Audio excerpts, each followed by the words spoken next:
Thanks for giving me an opportunity to share one of my research here. I know the theme of this forum is migration and urban development. Today, I'm not talking about the migration of people. My topic is a migration of the money, the migration of the money across the intergenerations. So the title of my presentation is the conditions and challenges of the China's second demographic dividends, insights from the national transfer accounts.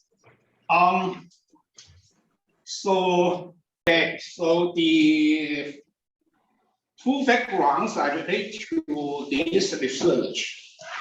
One is, of course, is the accelerated demographic transitions from the high fertility to from the high fertility and mortalities to low ones. In China, in the past 20 years, the total fertility rates hold between the 1.3 and 1.7, below the replacement rate of the 2.1. Okay. Mortality is half in the 1950s and was around 7 per thousand in recent years. So the life expectancy increased. So life expectancy is 73 about 74 years for boys and about 80 years for girls by the 2015. So these transitions, which span the 1 century or two in many developed countries, in China is compressed into just 1 or 2 generations. So consequently, not only is China's current elderly population the largest in the world, but the speed of its growth is also be high. So by 2019, China's have 1,706 million people aged 65 and over, accounting for about 12.6% of its total populations. So this presents very challenges for the China's developments, including the pension systems, as the country's grows old before it grows rich enough. Okay. So the implications of population aging depends on the age patterns of the labor income, consumptions, and intergenerational transfer. However, the estimates of the economic life cycle and intergenerational transfer based on macroeconomic data have not been available. So this research tries to fill this gap by providing the systemic, comprehensive, and coherent methods for the age disaggregations of the major components of the national accounts. So the research provides empirical evidence for China's public policy. For example, the pension policy, elderly care, with special reference to demographic changes. Presenting the main results, I would like to give a brief introduction of the National Transfer Account (NTA). Okay, so in all contemporary societies, the younger and the older, on average, consume more than they produce through their labor. So working age adults, in contrast, consume less than they produce through their labor. So conventional economic accounts do not allow us of their life cycles are influenced by economic events, demographic changes, and public policy. So the MTA is a comprehensive system of the age-based accounting using the United Nations systems of the national accounts. MTA estimates the values of the goods and services produced and consumed at each age. And the intergenerational flows, of course, incorporates the age dimensions into the systems of the national account, thereby facilitating the analysis of the microeconomic implications of the population change and providing the rich information for policy applications. So conceptually, MPA grows out of an extensive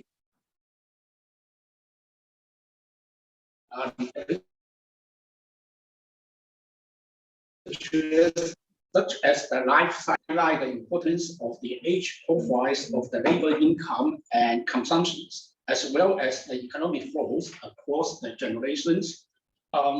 Funding by the UMFPA, the Chinese research team joined the MTA levels since the 2003. However, few research outputs are available so far.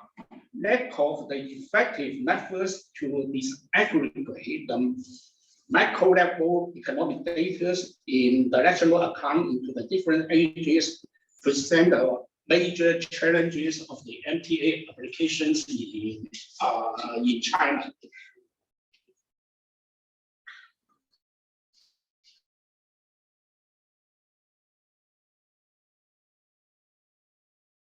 Per capita income consumptions and transfer by age. Conventionally, studies use the data from the household surveys to estimate. Data quality caused by the sample bias and the reporting, etc., will lead to underestimations of the real situations. So, unlike the existing research, we use the data from the flows of the we use the financial flows of the national accounts to estimate the per capita income and consumptions. So these approaches links the micro national data into the individual levels. So these formulas are preset on a so these formulas present the balance of the income and consumptions at the specific ages. So the left side of these equations is the all incomes, including the incomes by labor, incomes from the properties or etc. So the right side of the equations is all the consumptions. So what we need to do is we need to link the micro national data and then the composition those macro data into the individuals at each ages. So we use the space-based models and the common filters to the composition, the national data into the individuals in each ages. So for the sake of the time, I skip the technical part of these methods and jump into the empirical results. Okay.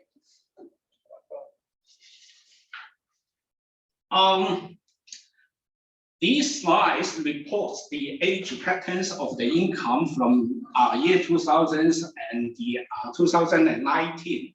So from these slides, we can see a couple of points. First, the income peaks were getting closer to retirement ages over time. So during the periods 2000 and 2010, the high wages earners were individuals between the age 30 to 44.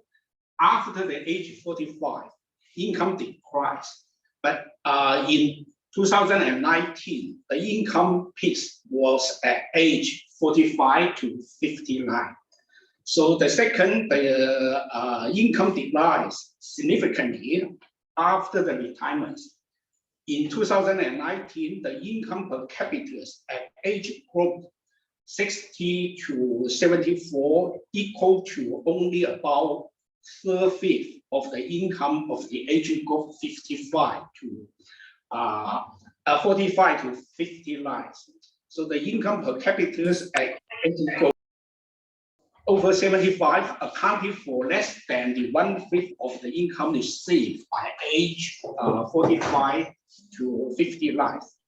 So the third point is the pension replacement rate increase over time. So the pension replacement rate here is defined as the value of the income received by age 60 to 74 as the percentages of the income of age groups 45 to 50 lives. So the replacement rate was about 53% in year 2000, and now it's about 58% in year 2019, about 5.3 percentage points of the increase. Next. These slides is about the age patterns of the consumptions. A couple of points we can raise for these consumption patterns. First, we can see the peak of the consumptions increase over time, with the peak at age 30 to 44 during the periods of the year 2000 and year 2011. The peak at age 45 to 50 lives since the year 2016. Second, the consumptions of the young children was much higher than the consumptions of the elderly. So in year 2000, the consumption levels of the age below 15 was 2.8 times of the level at age 60 to 74. So about 11 times of the levels at age over 75. So in 2019, the consumption gaps between children and the elderly reduced as the result of the population aging. So the third, same as the income levels, the consumptions declined sharply against the towards the old age. In the year 2000, the values of the consumptions at age 60 to 74 was about half of the levels at age 45 to 59, and the values at age over 75 was only 1/3 of the levels consumed by the age 60 to 74. So these patterns remains over 2000 to 2019.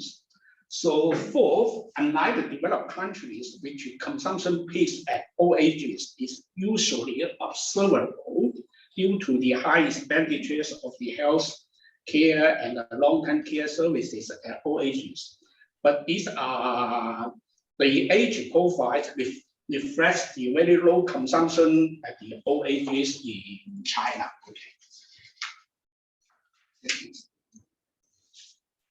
These slides highlight the age patterns of the economic deficits, which is defined as the difference between the consumptions and the income.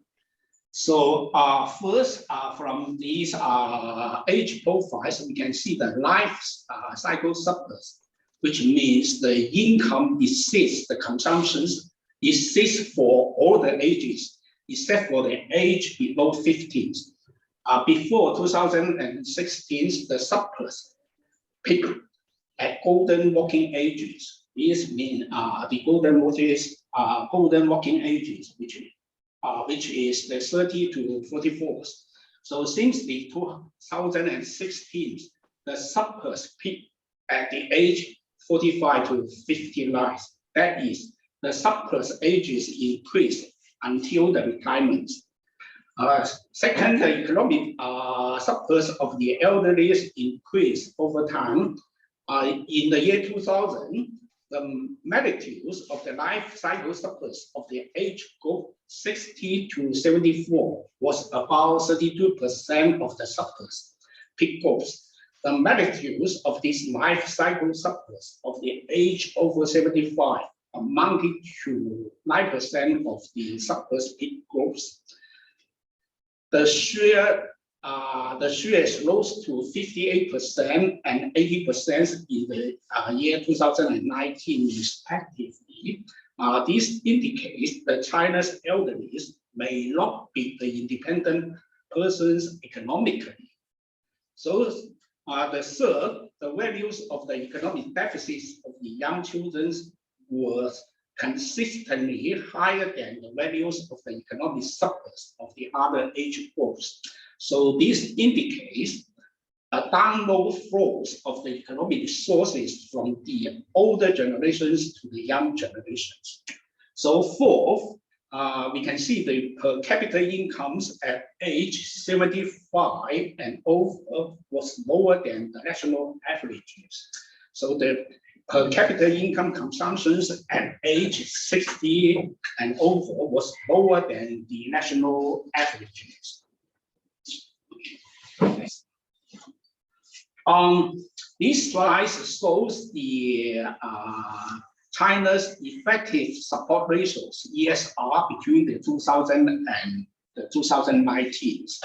So the effective support ratios is the measurements of the number of the effective producers per effective consumers, determined by the population age distributions and the age profile and the age profiles of the per capita consumptions and the labor incomes.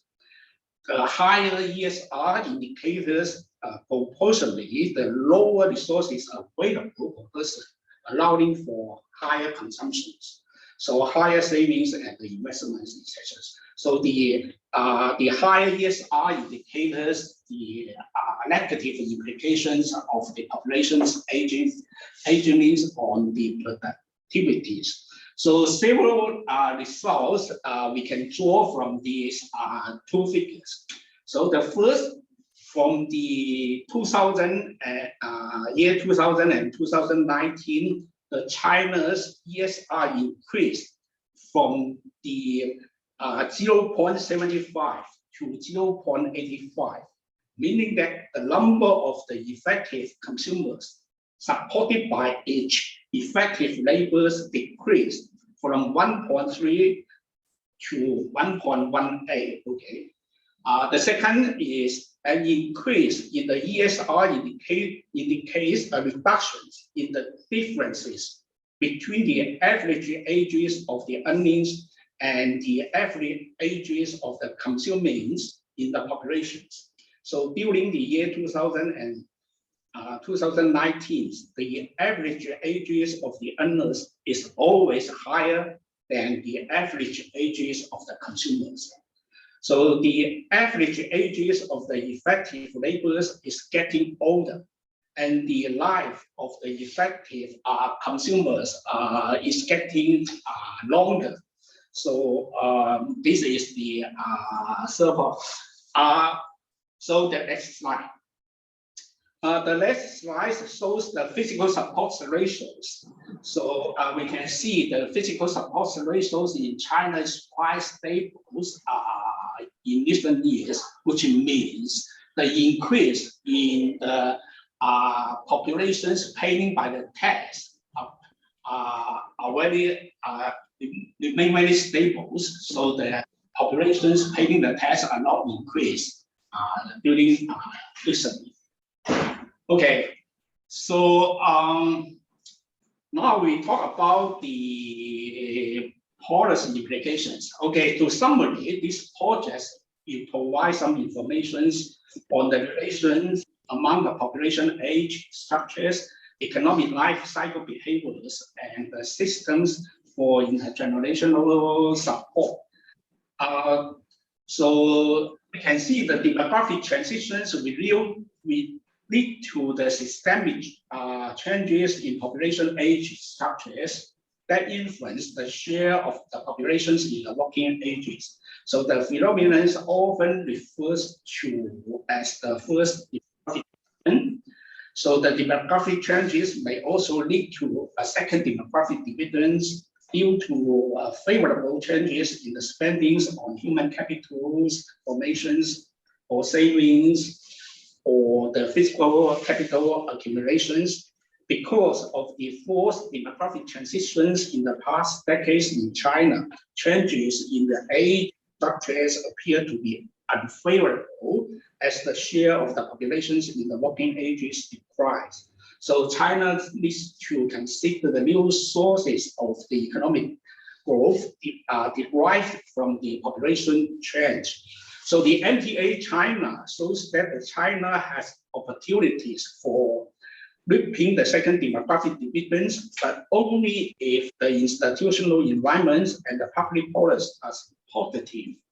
So in general, China has the life cycle surplus, but at the very low levels of the consumptions and the productivities. A rise of the effective support ratios is one of the challenges. So insufficient public transport to support the elderly and reduce the income and consumptions inequalities is another. So China still has a long way to upgrade its human capitals. Increasing the spending obligations created by the aging of the populations will shift the allocations of the resources away from the investments and productions. So a decreased labor supply and the increased public spending obligations will result in an economic growth models and the societies that has not been seen in China before. So I will end my presentations here and welcome to the questions and the comments. Thank you.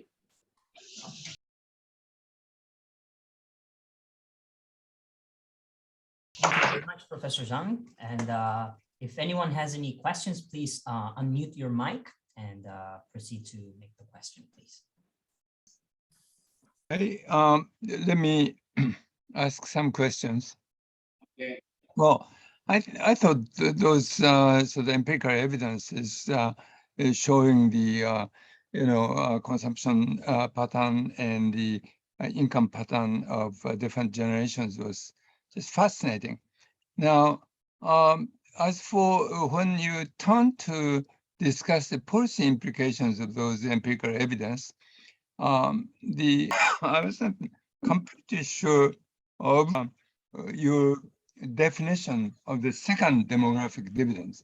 Maybe could you just simply define the what is meant by the second demographic dividends? So the meaning of the second demographic dividends can be defined as the qualities of the economic growth, which means the increase in the productivities will result in the, let me say it this way, the increase in the productivities will reduce the supporting ratios of the labors, which means each laborers can produce more and generate more incomes to support the consumers. Also, the second demographic dividend means the elderly people can have the sufficient resources for their retirements, so they will not become the burdens of the societies. And also, they have the surplus monies for the consumptions, for the savings, and the countries can use these resources for the investments or etc. So of course, I understand the concepts of the second demographic dividends is controversial and also subject to the debate. But unlike the first demographic dividends is measured by the number of the laborers. So the second demographic dividends is mainly measured by the quality of growth. I see. Okay, then is this all right to understand that the first demographic dividend occurs when the population grows and the number of the people who are in the productive age increases at the higher speed than the total population increase. Now, the second demographic dividends sort of reflects the kind of similar phenomena when the productivity itself, through technological innovations, occurs in a country. Then basically that increase in productivity will result in a dividends in a similar manner as the population growth of productive age. Is that a correct understanding of what is meant by the second demographic dividends? In sense, I think essentially correct, because we can say it this way: the second demographic dividends can mean the increase of the rich people's in the total populations. The share of the rich people's I see. increased. So because they can have the more incomes and can have more surplus resources for the further developments. I see. Okay. And that is eventually due to increased productivity, probably. Yes. Okay. Thank you very much. So two ways can make the second demographic dividends. The first are, of course, the technical developments, and then the second, and then the investments in the human capitals and That's right. the educational levels of laborers, etc. I see. Thank you very much. Thanks for your questions. I'm afraid we're running out of time for more questions. So if anyone has any other questions. Okay, I just added something, okay. Yes, please. So in short, the second demographic dividend pay more attention to the quality of our population, not the quantity, not the growth speed of the working population. Pay attention to the quality of population. For example, improved by the import for education and the rise of productivity. Is my understanding right? Yes. Okay. So you have the better explanations than me. Oh, thank you.